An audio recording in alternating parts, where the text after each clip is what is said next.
بس رمضان کی سب سے بڑی تیاری کیا ہے کہ اپنے دلوں کو صاف کر لو پہلے سے، کہ جس دل میں نفرت ہو، بغض ہو، کسی کے لیے غصہ ہو، کسی کے لیے کیا کیا جذبے ہوں، دل صاف کرنا۔ ہمارے گھروں میں روزانہ جھاڑو ہوتا ہے، یہاں مدرسے میں روزانہ صفائی ہوتی کہ نہیں ہوتی؟ چونکہ دنیا کی اصل گندگی ہے تو جھاڑو ہاتھ سے نہیں چھوٹ سکتا۔ حرم شریف میں دیکھا کیسے چاروں طرف خدام پھر رہے ہوتے ہیں برش لے کر، تو دل پہ غبار ایسے آتا ہے جیسے صحن میں غبار آتا ہے، دل پہ گندگی ایسے آتی ہے جیسے صحن میں آتی ہے۔ تو ہم نے نظام بنایا ہوا ہے، لوگ مقرر ہیں وہ روزانہ جھاڑو دیتے ہیں۔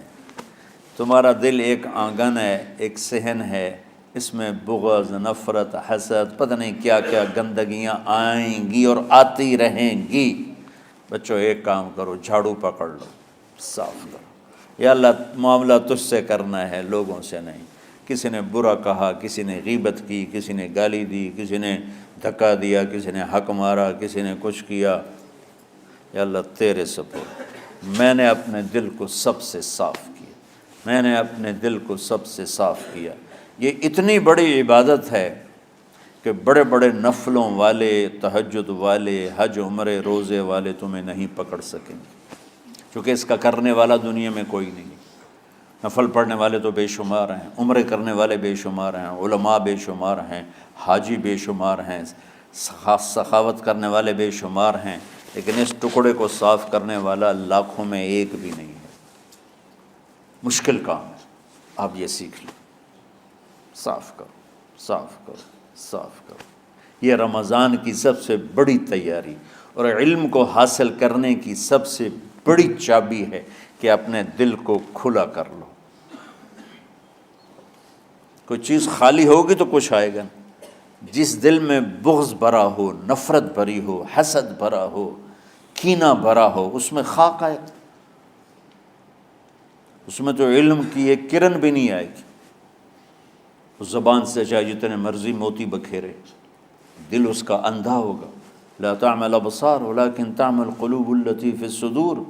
یہ آنکھوں سے اندھے نہیں، دل سے اندھے ہیں۔ تو بچوں اپنے دل کو صاف کرنا سیکھو۔ وہ کتنی مشہور حدیث ہے، آپ نے کہا اس دروازے سے ایک جنتی آ رہا ہے، تو ایک انصاری صحابی داخل ہوئے، جوتا ہاتھ میں، داڑھی میں وضو کا پانی۔ اگلے دن اس دروازے سے ایک جنتی آ رہا ہے، تو ایک صحابی آئے، ہاتھ میں جوتا، داڑھی میں وضو کا پانی، وہی صحابی۔ اگلے دن اس دروازے سے ایک جنتی آ رہا ہے، تو وہی صحابی 3 دن جنت کی بشارت لی انہوں نے۔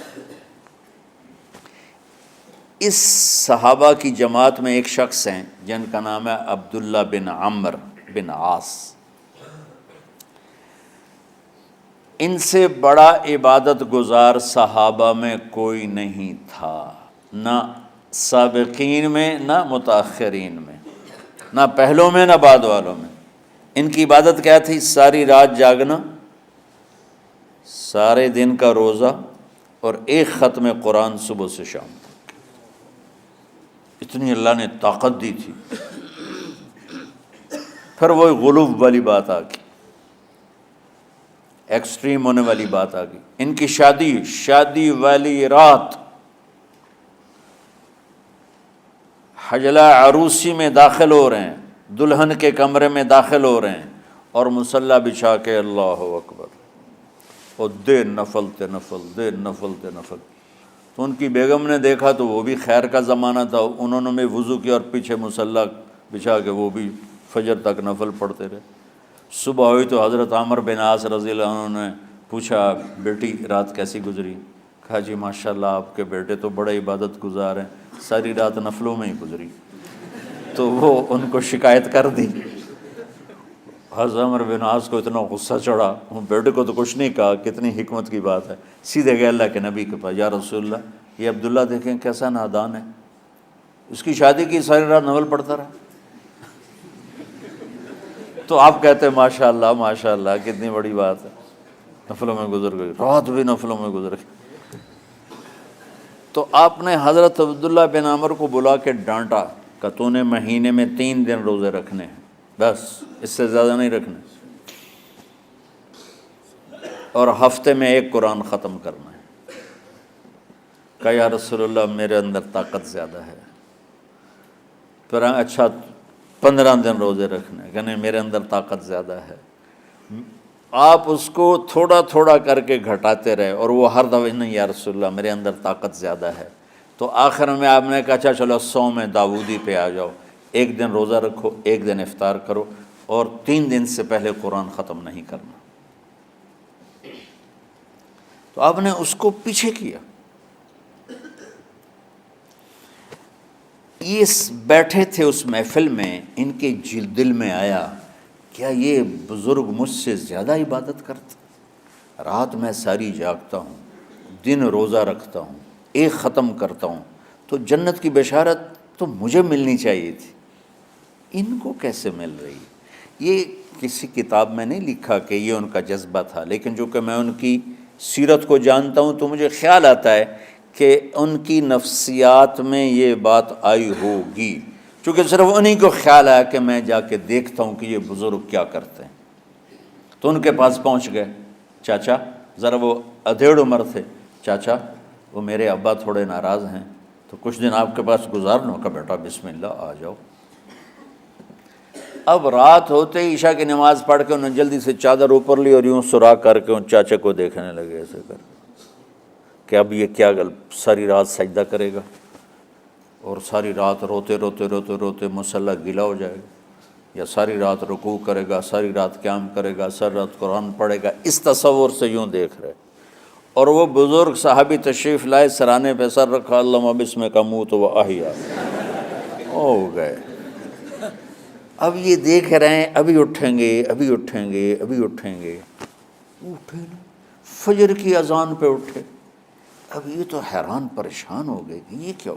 اس زمانے میں تو منافق تہجد نہیں چھوڑتے تھے ڈر کے مارے کہ پتہ نہ چل جائے ہمارے کفر کا، تو یہ چاچا جنت بھی لے گیا تو ستا بھی پیا کہ چلو کل دیکھوں گا۔ اگلی رات پھر چادر سر پہ کر کے اور یوں سوراخ کر کے لیٹے ہوئے اور دیکھ رہے۔ چاچا پھر تشریف لائے اور سرانے پہ سر رکھا، اللہم بسمک اموت و احیا، ہو گئے۔ فجر کی اذان پہ اٹھے، یہ اور پریشان ہو گئے کہ میرا نبی کا فرمان تو سچا ہے، اس میں تو شک بھی کفر ہے، لیکن عمل کیا ہے جس پر اس کو جنت کی بشارت ملی؟ 2 رکعت نفل بھی نہیں۔ اور آج کے دور میں تم میں سے ماشاءاللہ اکثر بچے تہجد پڑھتے ہیں کہ 1 رات اور دیکھوں گا، تیسری رات اللہم بسمک اموت و احیا، ہو گئی ساری رات۔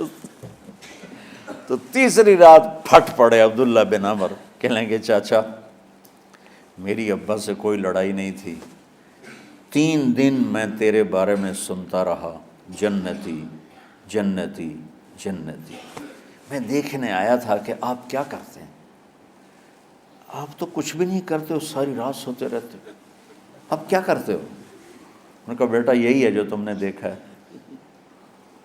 اب ان کو سمجھ میں نہیں آ رہا کہ یہ جوڑ کیسے بٹھاؤں، ادھر جنت کی بشارت، ادھر ساری رات خراٹے، اب یہ اس میں جوڑ کیسے بٹھاؤں، کیونکہ نبی کی بات تو غلط ہو نہیں سکتی۔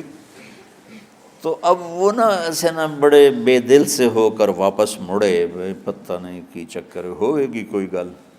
جب وہ دروازے تک پہنچے تو کہنے لگے بیٹا ادھر آنا، واپس آ گئے۔ کہا میں تمہیں اصل راز کی بات بتاتا ہوں۔ کہا کیا ہے کیا ہے؟ تو یہاں ہاتھ رکھا، کہا یہ جو دل ہے نا اس میں کسی انسان کی نفرت نہیں۔